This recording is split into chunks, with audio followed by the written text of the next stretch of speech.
Kamusta po mga kalahing Pinoy all over the world? Magandang umaga po sa inyong lahat.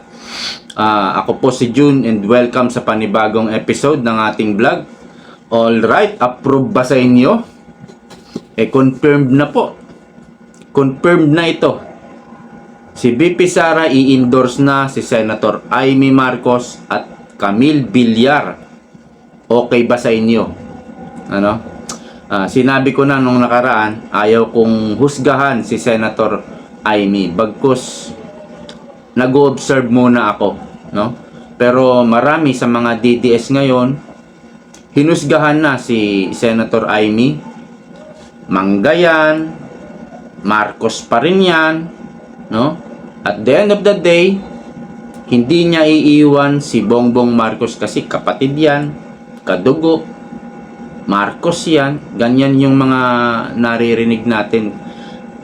Pero alam nyo, natural na sa magkakamag-anak ang naglalaban sa eleksyon. Hindi na yan bago. Sa Makati nga, si Senator Nancy Binay, ang kalaban niya parang yung bayaw niya kung hindi po ako nagkakamali. Ano? Parang yung asawa yata ng kapatid niya ang makakalaban niya sa Makati. At sa mga lugar ng Mindanao, yung mga Muslim area ron, ang mga naglalaban puro sa eleksyon, mga magkakamag-anak. So, kung sakali man na iwan na o iniwan na ni Amy Marcos si Bongbong, hindi na po bago yan. Pagdating po sa eleksyon, sa politics, nangyayari po talaga yan, ano? Ang kasabihan nga sa politika, there is no permanent enemy or friend, but permanent interest. So, this picture po looks like they are making TV campaign ads. Ano? Ayan, naka-makeup pa, nakaayos yung buhok At andyan si Direk Daryl Yap. So, hindi yan photographer, director po ito ng movie at iba pa. So, I'm sure gumagawa sila ng TV campaign ads, TV commercial, no? For campaign sa TV. At ganon din po si Camille Villar. Kung makikita nyo, may microphone, di ba? So, nagsasalita sila dyan. Hindi naman lalagyan ng microphone yan kung hindi sila nagsasalita, kung picture taking lang, no? So, ito po, malinaw sa akin ito na gumagawa sila ng commercial para sa campaign, no? At nasa studio lang sila, dadayain nila siguro yung background na i-edit naman yan no? Pero mas maganda meron silang location na nasa labas sila, ano po. So merong campaign rally ngayon kanina, no? Ang PDP sa Kidapawan ba yon? Tama ba ako? Hindi ko alam kung dumalo si BP Sara doon kasi sabi ng vlogger nung napanood ko, pupunta raw si BP Sara at si Mayor Baste, no? Nandun din kaya si Senator Amy at Camille Villar kasi hindi ko na po napanood, no? Malalaan siguro, baka bukas na lang yun, malalaan natin. Eto ngayon ang pag-uusapan natin, no? Si Amy at Camille Villar, no? Unahin na natin si Amy. Nakaraan nagsalita po si Madam Hanilet Abansenya, no? Yung common law wife ni PRRD. Narinig natin, paek-ek lang yan ni Senator Amy. Ganun po yung sinabi ni Madam Hanilet doon po sa hearing sa Senado na pinamunuan ni Senator Amy sa kanyang komite. Naiintindihan natin si Hanilet kasi alam naman natin kung ano nangyari. Naiintindihan natin kasi ang sabi niya, bakit nung hinuhuli hindi siya nagpunta? Ewan ko kung nagpunta si Senator Amy doon, Sa palagay mo, papapasukin kaya siya? Hindi din po eh. Hindi rin po siya papapasukin. Eh, Vice President nga, hindi pinakinggan eh, hindi pinapasok eh. May order na po yan, no? Kung sakaling pumasok, sumugod dyan si BP Sara, wag papasukin. Kung pumunta dyan si Amy, wag papasukin. May mga order na po yun. Wala rin pong magagawa si Senator Amy kung pumunta siya. Yan po yung sinasabi nung iba. Medyo marami-rami rin ang nagsasabi no na bakit nung hinuhuli hindi mo pinuntahan? Wala rin, hindi rin po papapasukin yun. So, yun po naintindihan natin yung asawa ni Pangulong Duterte. Pero si BP Sara, politika po yan. At sa eleksyon, ang dami nating nakikitang comment, nababasang comment tungkol nga sa picture na ito na ang election ay numbers game. So yan po yung mga comment nila, no. Ngayon, makinig kayo, no. Sino ba ang ini-impeach? Pwede ba natin sabihan si BP Sara? Naku, BP Sara, wag ka na maniwala dyan, budol yan, mangga yan, Marcos yan, never again to Marcos. Never again. Pwede ba yun? Kung sino man ang magdidesisyon dito, walang iba kundi si BP Sara. Kasi siya yung ini-impeach. Di po ba? So, siguro kailangan na lang natin sumugal. No? Tumaya na lang tayo. Yan po yung pinag-iisipan ko rin. Kailangan na lang nating sumugal at magtiwala kay BP Sara. So, susugal po ako dyan. Isasama natin si Amy at si Camille Villar. Anyway, 10 lang naman yung PDP. Kulang pa talaga ng 2 eh. So, reasonable naman yung pagtanggap ni BP Sara dun sa 2, kay Amy at kay Camille. Kasi nga 10 lang yung PDP. So pwede talagang magdagdag. At kung i-welcome sila ng PDP, pwede rin namang hindi sila sumali sa PDP. Ang mahalaga lang siguro sa kanila, i-endorse sila ni BP Sara, no? So, meron akong bagay na matagal ko nang iniisip. Narinig niyo na ba si Senator Amy na umatake sa mga Duterte? Na kahit minsan, narinig niyo na ba? Kasi simula 2023, simula nung inatake si BP Sara ng mga komunista, mga kakampi ng administrasyon, mga kongresistang mga mukhang pera, simula nung inatake si BP Sara,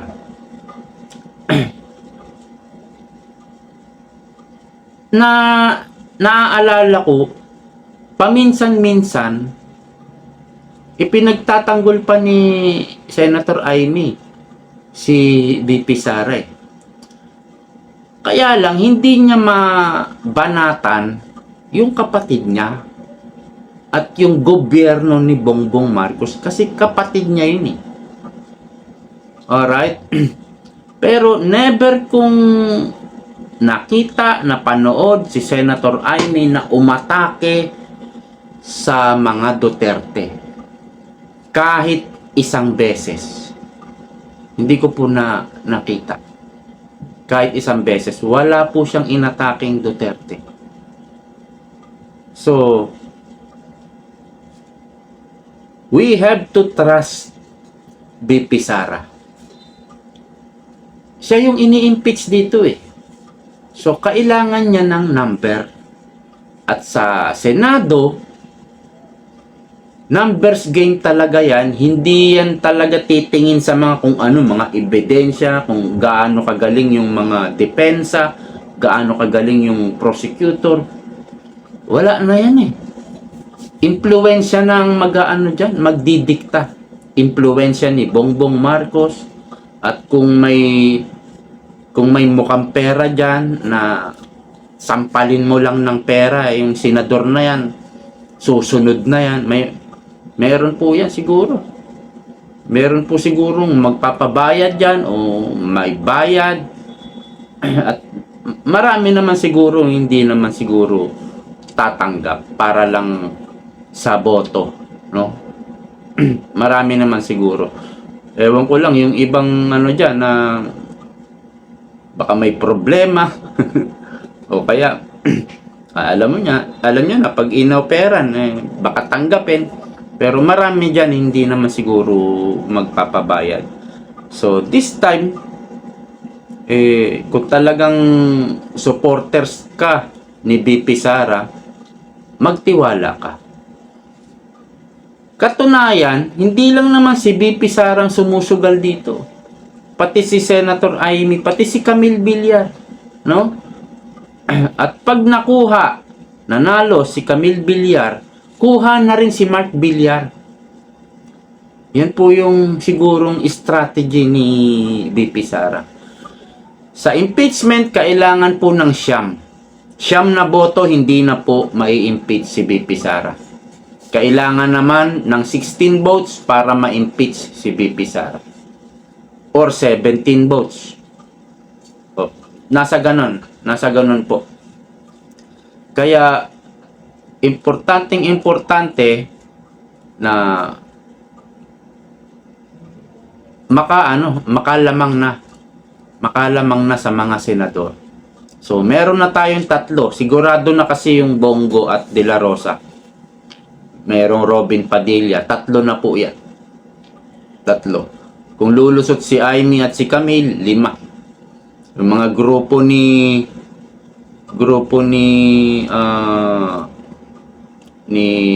Mig Subiri, hindi yan hawak ni Bongbong Marcos. So, sino pa ba?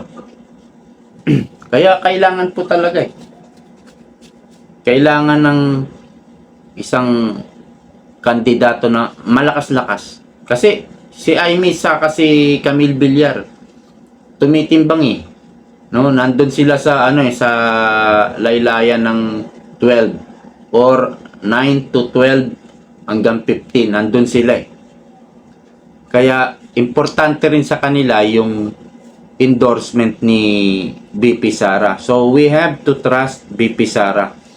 At si Aimil ang mga Villar, Duterte talaga yan. Ewan ko kung bakit dumikit pa kay Bongbong Marcos.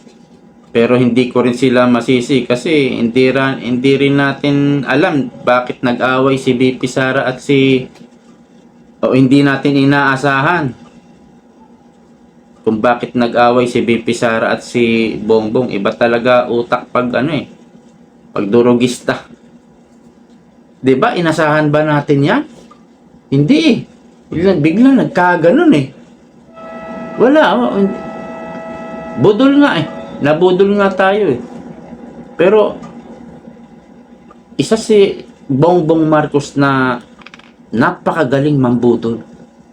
Kumbaga, siya na yung hari talaga Siya na yung pinakamatinding magaling Pinakamagaling na mambudol. Ang dami niya talagang nabudol. At nalaman natin, bangag, iba talaga utak. Palagay ko nabudol din sila Villar ni Bongbong Marcos. Magbabasa nga ako ng mga comment. Sinave ko yung ibang comment So, umpisahan ko po rito sa umpisa. Ito po yung comment ng isa.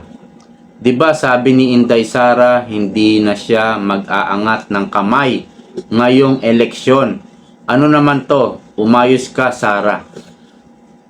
Hindi ko po hindi ko po nakita o narinig si BP Sara na final na sinabi niya, hindi ako mag-endorse. Meron laging siguro, ganon. Baka hindi po ako nakarinig na sinabi niya na final na hindi ako mag-endorse. May mga ganun pong salita si BP Sara at sinasabi niya hindi niya alam kung gusto ng isang kandidato na magpa-endorse sa kanya kasi ang daming ang paninira na ginawa sa kanya.